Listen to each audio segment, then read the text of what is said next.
अभी आंखों की शम्में जल रही हैं, प्यार जिंदा है। अभी आंखों की शम्में जल रही हैं, प्यार जिंदा है। अभी मायूस मत होना, अभी बीमार जिंदा है। अभी मायूस मत होना, अभी बीमार जिंदा है। हजारों जख्म खाकर भी मैं जालिम के मुकाबिल हूं। खुदा का शुक्र है अब तक दिले खुददार जिंदा है।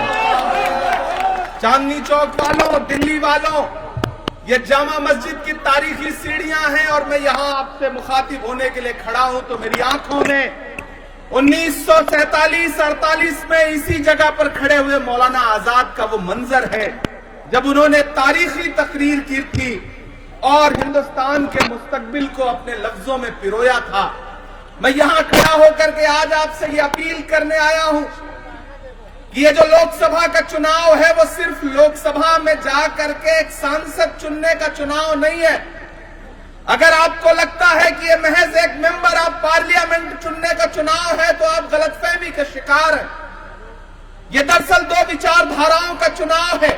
एक तरफ वो ताकतें खड़ी हैं जो कह रही हैं कि हमें बहुमत दो, हमें संविधान बदलना है, चाहे वो नरेंद्र मोदी जी के साथी अनंत हेगड़े हो, ज्योति मिर्धा हो, लल्लू सिंह हो या भाजपा के पोस्टर बॉय अरुण गोविल हो। आप उनकी तकरीरें उठा के देखिए, वो कह रहे हैं कि हमें मैंडेट दो क्योंकि हमें भारत का संविधान बदलना है। वो संविधान जिसमें महात्मा गांधी के उसूल हैं, वो संविधान जिसमें पंडित जवाहरलाल नेहरू के सपने हैं, वो संविधान जिसमें मौलाना आजाद के ख्वाबों की ताबीर है, वो संविधान जिसमें डॉक्टर बाबा साहब अंबेडकर का पसीना है, वो संविधान नरेंद्र मोदी जी बदलना चाहते हैं।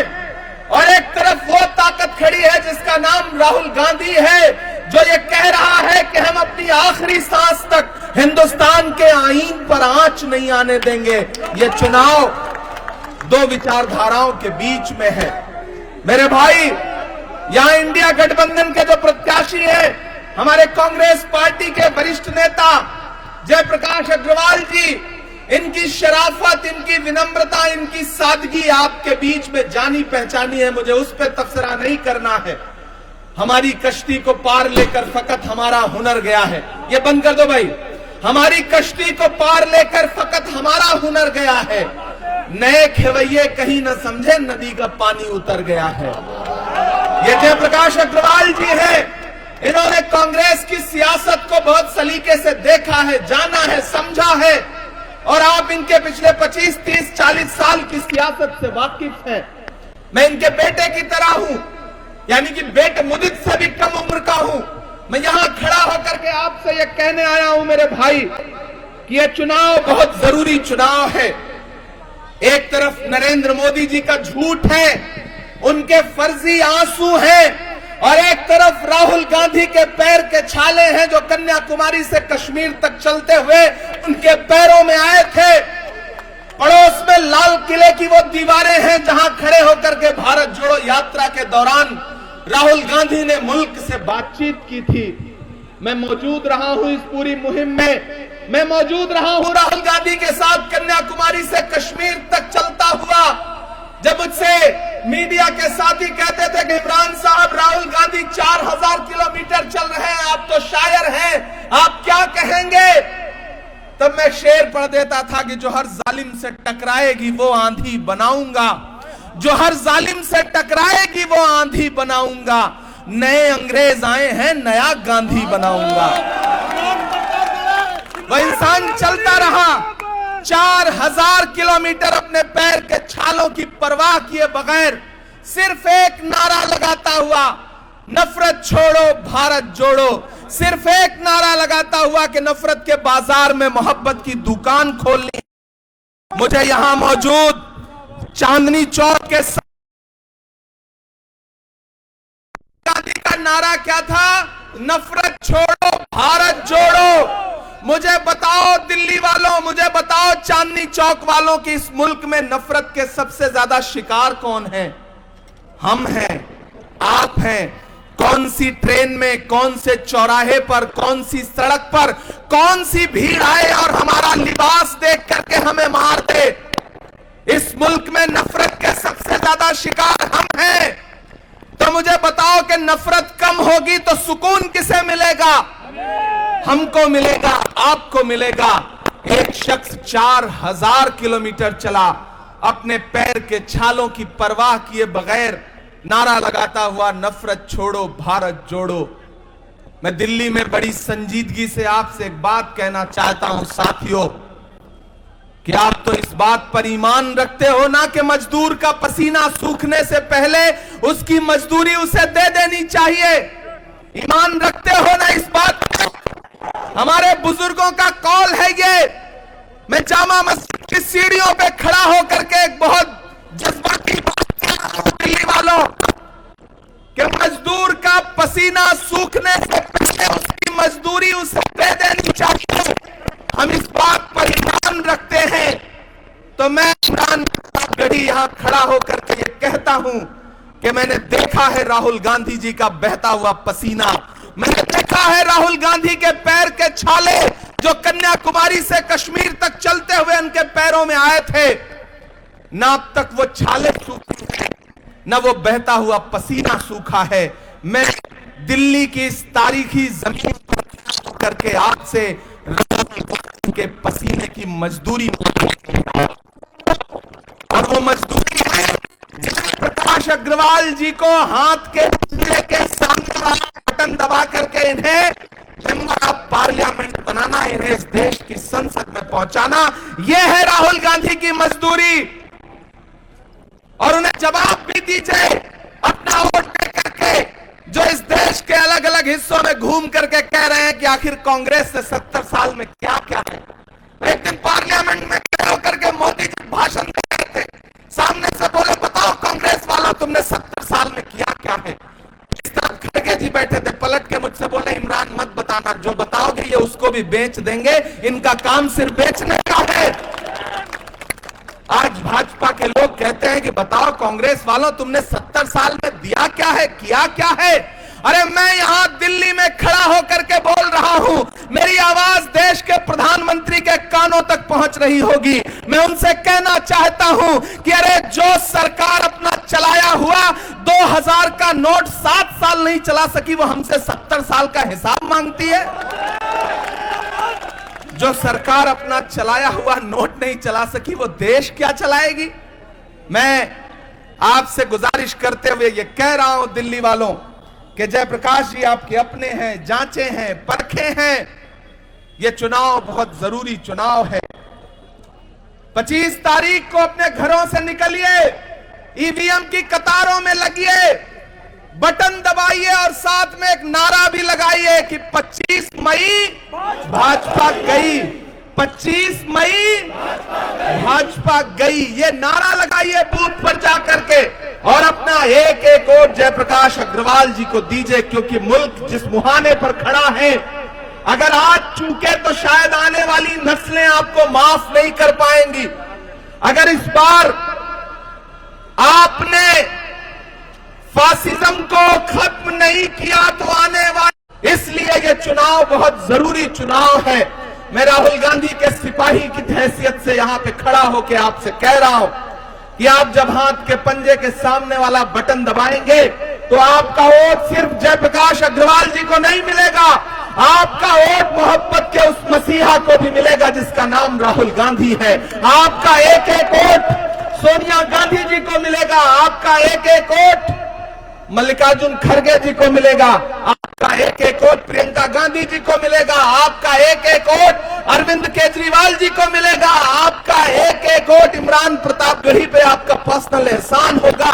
इसलिए मैं आपके बीच में गुजारिश करने आया हूं। यहाँ हमारे जिलाध्यक्ष जावेद मिर्जा साहब मौजूद हैं, यहाँ पर शोएब इकबाल साहब जो आपके अपने विधायक हैं, यहाँ आले इकबाल साहब, यहाँ हमारे माइनॉरिटी डिपार्टमेंट के दिल्ली के अध्यक्ष वाहिद कुरैशी साहब मौजूद हैं, तमाम साथी मौजूद हैं। वक्त चूंकि बहुत कम है, मैं आपको सिर्फ भाषण सुनाता रहूंगा तो आप कहेंगे देखो ये भी बाकी नेताओं की तरह भाषण सुना के चला गया, शायरी वायरी नहीं सुनाया इसने। तो मुझे थोड़ी शायरी भी आपको सुनाती है जाते जाते, लेकिन आप बड़े ठंडे ठंडे खड़े हैं। मुझे ऐसा लग रहा है जैसे जोश खत्म हो गया है, जैसे इतना पसीना निकल गया है कि आपके अंदर कोई ताकत ही नहीं बची है। मुझे लगना चाहिए कि मैं जामा मस्जिद की सीढ़ियों में खड़ा हूं, उसके सहन में खड़ा हूं। नया पाने की चाहत में पुराना छूट जाता है, नया पाने की चाहत में पुराना छूट जाता है। तुझे अपनाऊं तो मुझसे जमाना रूठ जाता है। मोहब्बत पढ़ने लिखने में बहुत आसान है, लेकिन मोहब्बत को निभाने में पसीना छूट जाता है। दिल्ली वालों, ये चुनाव बहुत जरूरी चुनाव है। मैं मुल्क के अलग अलग हिस्सों में जा रहा हूं, केरल से लेकर के, उत्तराखंड से लेकर के, जम्मू कश्मीर से लेके, महाराष्ट्र से लेके, राजस्थान से लेके, बंगाल से, बिहार से, उत्तर प्रदेश के, कल रायबरेली में था, आज यहां हूं, कल बिहार के महाराजगंज में रहूंगा। मैं एक बात पूरी जिम्मेदारी से कह देता हूं, ये टीवी चैनलों पर भले आपको नरेंद्र मोदी जी जीतते हुए लग रहे हो, लेकिन जमीन पर इंडिया गठबंधन इस देश में सरकार बनाने जा रहा है। नरेंद्र मोदी जी बाकी जुमलों की तरह चाहे जो बोल रहे हो, लेकिन राहुल गांधी ने कहा है कि इस चुनाव में भाजपा को 180 से ज्यादा सीटें नहीं आएंगी, नहीं आएंगी, नहीं आएंगी, नहीं आएंगी। क्योंकि राहुल गांधी ने कहा है तो फिर इसे पत्थर की लकीर समझा जाए। मैं पूरी जिम्मेदारी से आपके बीच में खड़ा होकर के दोस्तों ये कह रहा हूं, आपने महसूस किया है कि इस दिन प्रधानमंत्री जी की भाषा गड़बड़ा गई है, चेहरा गड़बड़ा गया है, बॉडी लैंग्वेज में, और परसों तो रोने लगे थे। मैंने तो 4-5 दिन पहले एक मंच पे कहा था, राहुल जी ने भी कहा था कि अब आखिरी हथियार है इनका रोना, रोएंगे। और वो बनारस में रोए भी। जब वो रोए तो मीडिया के एक साथी ने कहा कि इमरान साहब आज तो प्रधानमंत्री जी बड़ा भावुक हो गए, आप क्या कहेंगे। मैंने कहा वो अब तिजारती पहलू निकाल लेता है, मैं कुछ कहूं तो तराजू निकाल लेता है। मैं इसलिए भी तेरे फन की कद्र करता हूं, तो झूठ बोल के आंसू निकाल लेता है।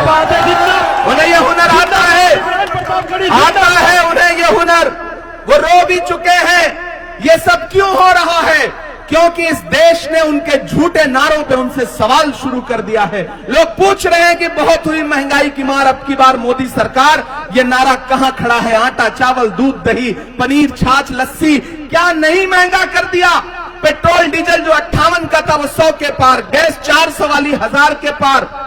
भाजपा की सरकारें वो सरकारें हैं जो अपनी पसंद की फिल्में टैक्स फ्री करती हैं और कफन पर जीएसटी लगाती हैं। इनकी सच्चाई यही है। इन्होंने नारा दिया था बेटी बचाओ बेटी पढ़ाओ, लेकिन शायद ये भूल गए कि चाहे वो हाथरस हो, चाहे उन्नाव हो, चाहे सोनभद्र हो, या इसी जंतर मंतर पर बैठी हुई ओलंपिक लाने वाली बेटियां हो, प्रधानमंत्री बेटियों के साथ खड़े नहीं हुए बल्कि अपराधियों के साथ खड़े हुए। इसलिए मैं यहां खड़ा होकर के अपना दामन फैला करके आज मैंने कहा ना, जयप्रकाश अग्रवाल जी के बेटे की तरह हूं मैं। और कभी कभी तो लगता है कि मेरे दादा की उम्र के हैं, मुदित से काफी छोटा हूं मैं। तो मैं आपसे ये कहने आया हूं दोस्तों कि आप इन्हें देश के पार्लियामेंट में पहुंचाइए। ये देश की लोकसभा में खड़े होकर के लड़ेंगे और मैं आपके मुद्दों पर देश की सबसे बड़ी संसद राज्यसभा में खड़ा होकर लड़ूंगा। इससे अच्छा ऑफर क्या हो सकता है? एक जिताइए, एक साथ में फ्री पाइए। इससे अच्छा ऑफर क्या हो सकता है? तो मेरी गुजारिश है कि जेपी अग्रवाल साहब को जिताइए, ज्यादा से ज्यादा तादाद में घरों से निकलिए। 25 तारीख को अपना एक एक वोट लेकर के जाइए और देश के चौकीदार से सवाल पूछिए कि कहां सोया है चौकीदार, कहां सोया है चौकीदार। इलेक्शन सिर्फ वोट देने का नाम नहीं है, सपोर्ट देने का भी नाम है। मुझे आपका जोश दिखाई पड़ना चाहिए। मैं देश की संसद से महज 5 किलोमीटर दूर खड़ा होकर के देश के हाकिम से ये सवाल पूछ रहा हूं कि कहां सोया है चौकीदार, कहां सोया है चौकीदार। विजय माल्या नाक के नीचे से हो गया फरार, कहां सोया है चौकीदार, कहां सोया है चौकीदार। कि चाय बेचने वाला पूरा भारत बेच रहा है। बेच रहा है कि नहीं बेच रहा है? बेच रहा है कि नहीं बेच रहा है? चाय बेचने वाला पूरा भारत बेच रहा है, इसी काम में हासिल उसे महारत बेच रहा है। कि रेल बिक गई, तेल बिक गया, बिका हवाई अड्डा।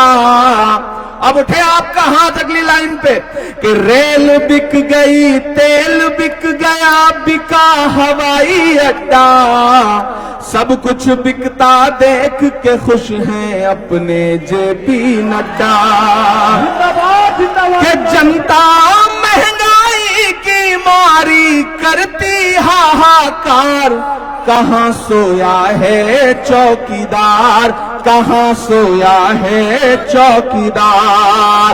उठाइए अपना एक हाथ और एहसास दिलाइए जेपी अग्रवाल जी को और मुझसे वादा करिए कि 25 तारीख को अपने घरों से एक एक वोट लेकर के निकलेंगे और जयप्रकाश अग्रवाल जी का जो चुनाव निशान है हाथ का पंजा, उसको दबाएंगे और इतनी बड़ी तादाद से यहां से इन्हें जिताएंगे, देश की पार्लियामेंट में पहुंचाएंगे कि 4 जून को जब रिजल्ट आए और दिल्ली में जब इंडिया गठबंधन की सरकार बने और हमारा प्रधानमंत्री बन रहा हो, तो दाईं तरफ जयप्रकाश अग्रवाल खड़े हो और बाईं तरफ इमरान प्रतापगढ़ी खड़ा हो।